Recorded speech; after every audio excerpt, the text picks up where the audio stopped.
Mayong buntag mga kasimple, welcome to Eraw TV. Simpleng buhay, simpleng loto ni Eraw TV. For this video, magloto tag munggo with gata. So mao ni siya ang ato ang lotoon karong buntaga para sa toang sudan. All right. So akong ipakita ninyo kung unsay technique nga ang atong munggos dali ra nga maluto og natay lamas gihapon, no, mga lamas-lamas nga giandam og atong tangad kay nalaos na unya mao ni atong munggo.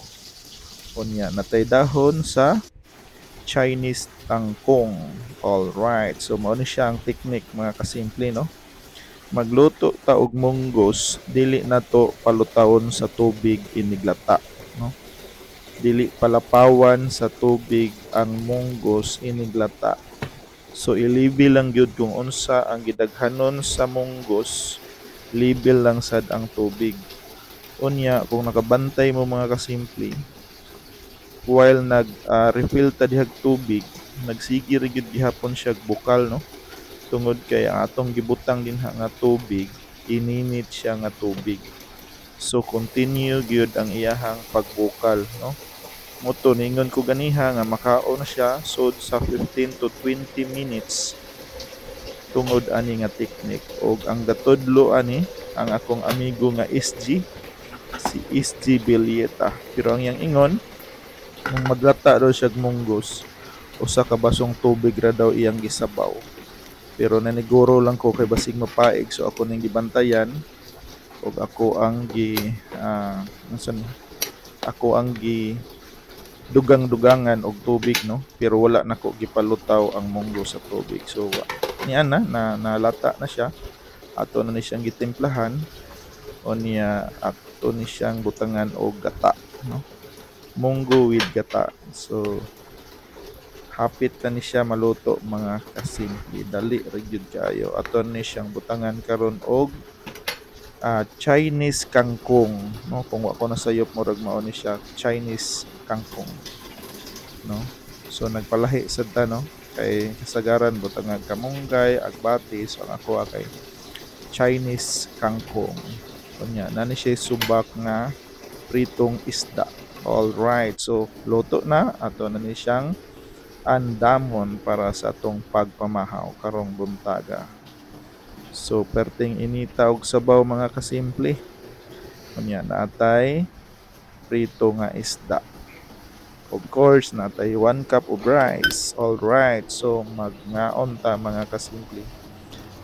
Mamahaw ta ninyo kay motrabaho ta later, no.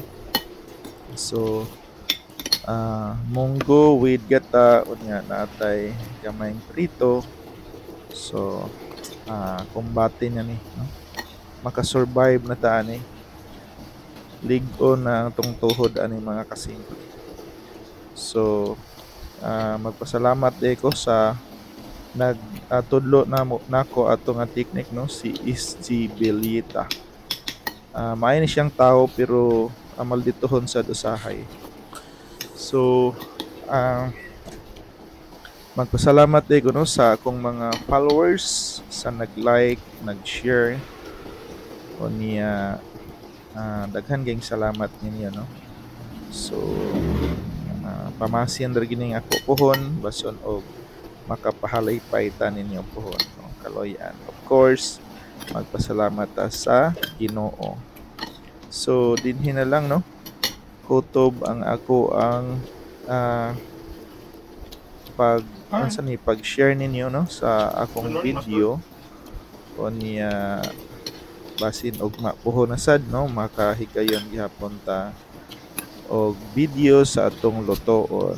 All right, so sa mga nag-andam diha padong trabaho, amping ta guys, no, nga makaabot ta sa atong trabahoan nga safety ug makauli po ta sa atong balay nga safety para sa atong pamilya. All right, so daghang salamat, bye bye.